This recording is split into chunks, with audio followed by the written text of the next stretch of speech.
diabetes? Raise your hand. If you know anybody. I even talked to a gentleman just a few minutes ago that was just starting shots as well. So there's a phenomenon in the horse industry where, similar to diabetes in people, horses are being diagnosed with diseases similar, and it is because of the way we now manage horses. So I'm getting a little ahead of myself. So tell you obviously what Teff is. Raise your hand if you've grown Teff or are thinking about growing Teff. Awesome. Okay, more of you than I thought. I actually had to add a slide last minute about what Teff was because I forgot. Many people still don't know what it is.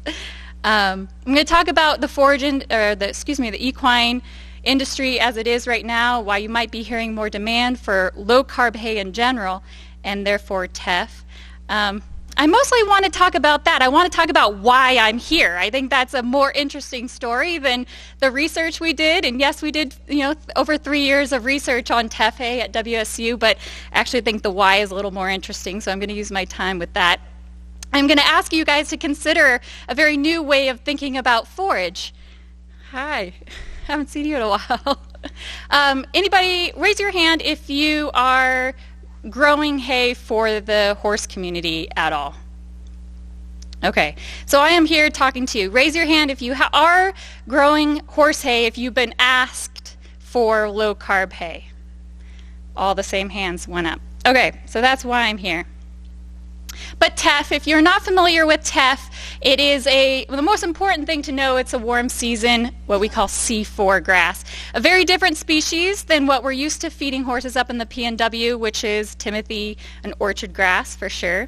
This is what it looks like. It's a beautiful grass, very thin stems, very shallow root, and open seed panicle, as you can see here. Very sensitive to frost. So in the PNW, we're planting it about late May, early June, harvesting 40 to 45 days later, and then sometimes getting 3 cuttings, but mostly 2, and getting that second or third cutting done well before frost. You're seeing Teff more and more in grocery stores, actually. It's what's touted as an ancient grain, seen in paleo diets, and it's also gluten-free. So I'm seeing it more and more in grocery stores. So I'm just going to throw this slide out at you and let you peruse. I'm going to be biased and tell you just about the advantages of Teff, not about the disadvantages. But at least in our area, I think there's a lot of potential. So you can read this slide. It loves the summer heat in eastern Washington and Oregon, not so much western side where it's a lot rainier, lower growing degree days and whatnot. But all species like it. It's used in the dairy, beef industries, but massively gaining popularity in the horse industry. And so I really suggest if you're thinking about or looking at expanding Teff, that you really consider it as a equine forage. Oh, and the important part, money. So Teff, at least in our area, we're seeing really competitive prices compared to even Timothy. I've lived in Ellensburg, kind of capital of Timothy world for a long time, and they were getting competitive prices compared to their Timothy as well. So I'm hoping, my goal with every farmer that I worked with was for them to get at least $250 a ton in the last 3 years, sometimes up to $300 a ton if it matched the carb values that we're looking for in the horse world. So this summary by Dr. Understander really sums up the horse community, the equine forage dynamic right now. Grass plants obviously haven't changed forever, but the needs of horses have, and this slide right here shows you why, right?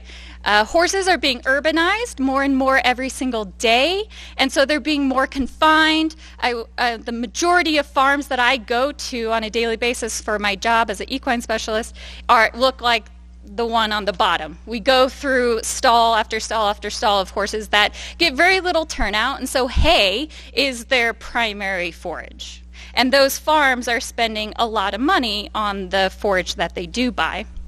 But on top of that, what I'm asking you to think about is that horses are becoming, their girths are expanding at similar rates to human belts, right? They are, there are more and more overweight, obese horses over a body condition score of 7.5, more and more all the time, and it's a huge problem. I think I actually work more with horse owners that have overweight horses than skinny horses.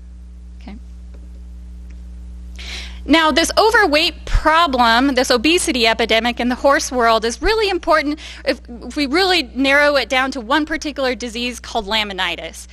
If you read about low-carb horse hay and why horse owners are asking for low-carb horse hay, there's a lot of different diseases are going to be thrown around: insulin resistance, equine metabolic syndrome, polysaccharide storage myopathy. There's all sorts of diseases, but a lot of those come down to the risk of laminitis. Raise your hand if you know what laminitis is. I don't want to... Okay.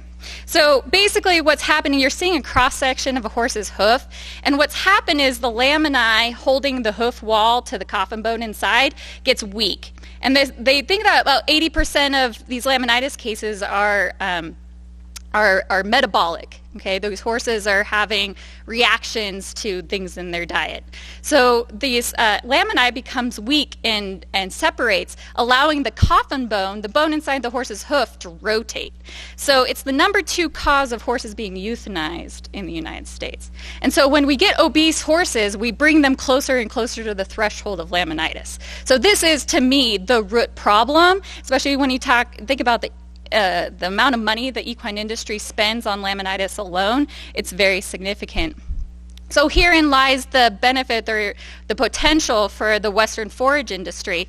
Again, there's researchers, equine nutritionists, and veterinarians will agree that about 1 in 5 horses are at risk for laminitis these days, simply due to obesity and or some sort of disease. So just in the 3 states that I work, Oregon, Washington, and Idaho, this can be up to 500,000 tons just in those states. If we consider that, I think there's about 115,000 horses in that, and that was a 2007 census. So there's a lot more horses, and every year there's a lot more fat ones. But it is going to require that the forage industry, you folks out here today, think very, very differently, even 180 degrees differently from how we've been growing forages in the past. Because for generations, we're trying to maximize carbs, right? I mean, that's what the dairy industry is doing. That we want to maximize the soluble fiber that's going to create maximum digestibility and maximum energy potential in these animals' diets. And so here with these horses, we're actually asking you to do the complete opposite. Okay, and that's really important. We're asking for the carbs to actually go down and even the energy value of that forage to go down. Make sense? So carbs, I'm going to talk a lot more about this in my presentation tomorrow when we talk more specifically about forage testing for these carbs.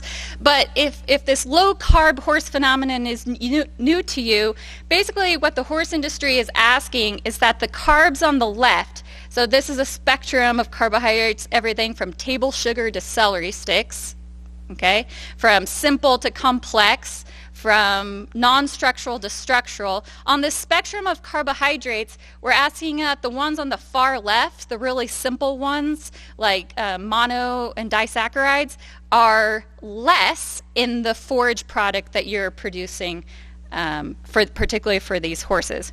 And the number that I'm going to throw out at you, if you write down any number, write down that less than 10%. Okay, there's reasons why that net 10% non-structural carbohydrate number is there, and I can tell you more about it at break or whatever, but this is the number that gets bounced around a lot in equine nutrition. It's on every blog and horse article written. If your horse has these problems, you got to find a diet less than 10% non-structural carbohydrates. Now, for you guys, that number, to get that number year after year, field after field, harvest after harvest, is extremely difficult. It's very hard to do. It's actually, I think, kind of an unrealistic number, but this is where Teff hay comes in.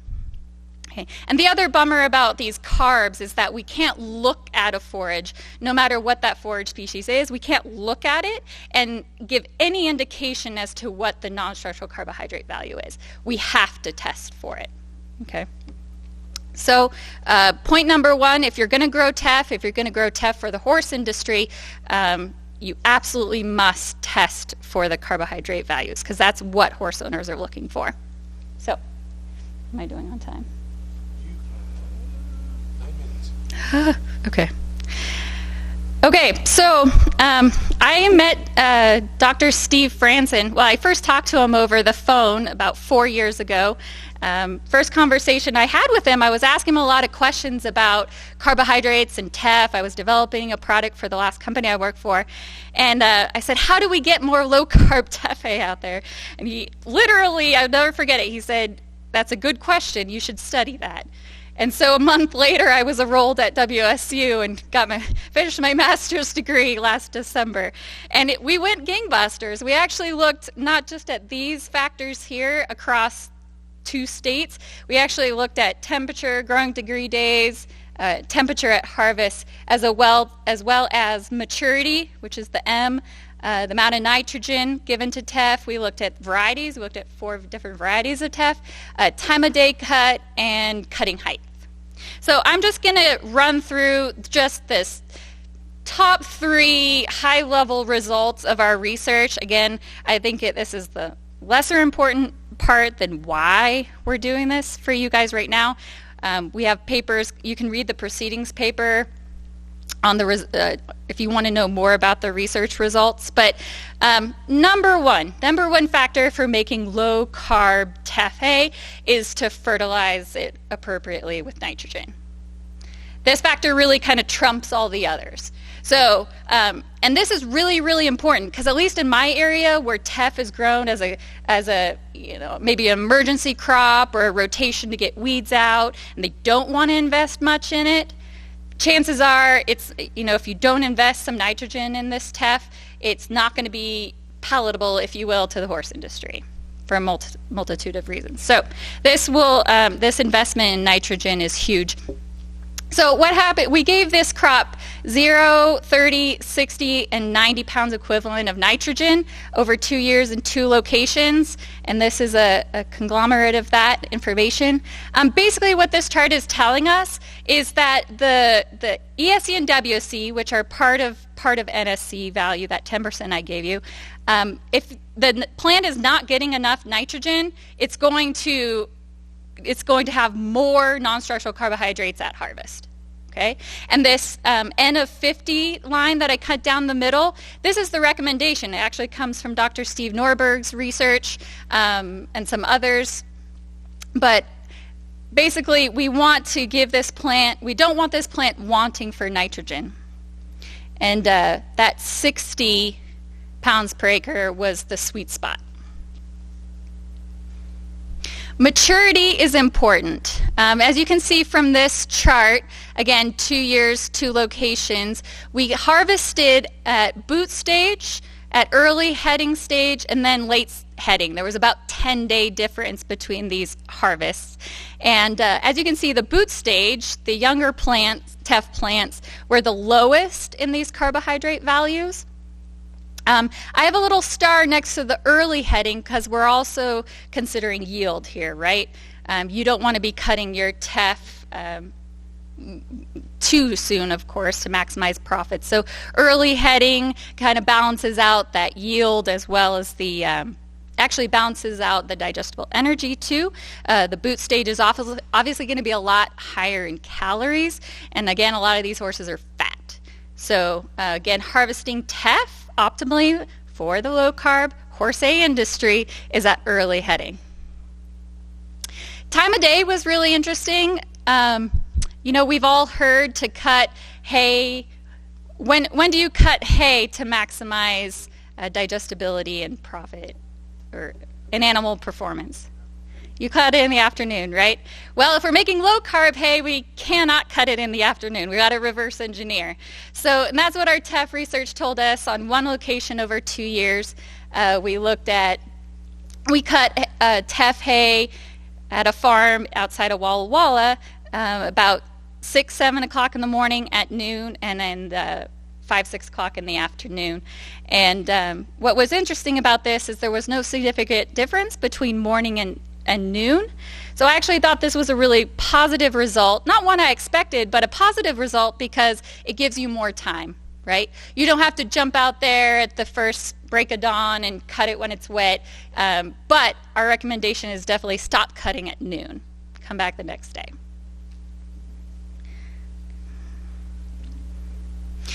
So I looked at, just 1 year, we looked at 4 different varieties of teff and looked at their carbohydrate values, protein, yield, and digestible energy.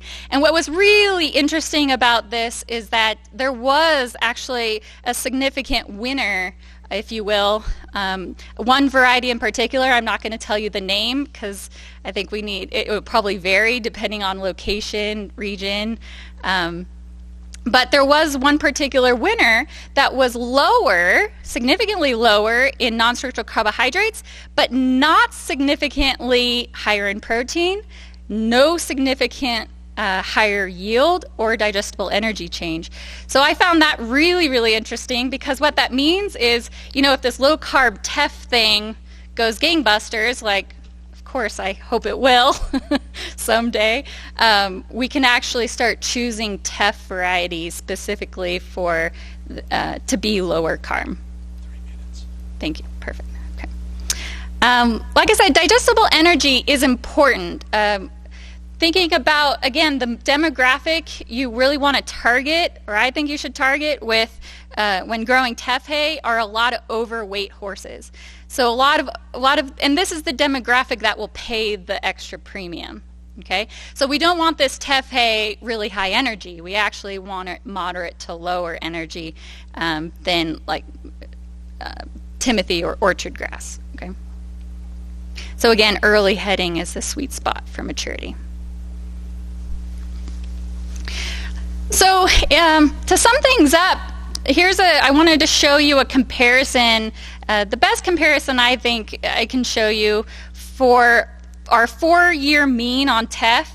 Again, this is grown in 2 states, Oregon and Washington, over 4 years. That's on the far left column. And then on the far right, to compare, we have some P&W cool season grass numbers, as well as the national grass hay average with 66,000 samples. This comes from EcoAnalytical's Common Feed Profiles page, so it's all public information. But what's really cool is that across all of our teff data, you can see how much lower it is in these simple carbohydrate values like WSC, ESC, and then fructan is just WSC minus ESC, and we think that this is the big advantage of teff, that it doesn't store fructans like our cool season grasses do. So pretty significant numbers there.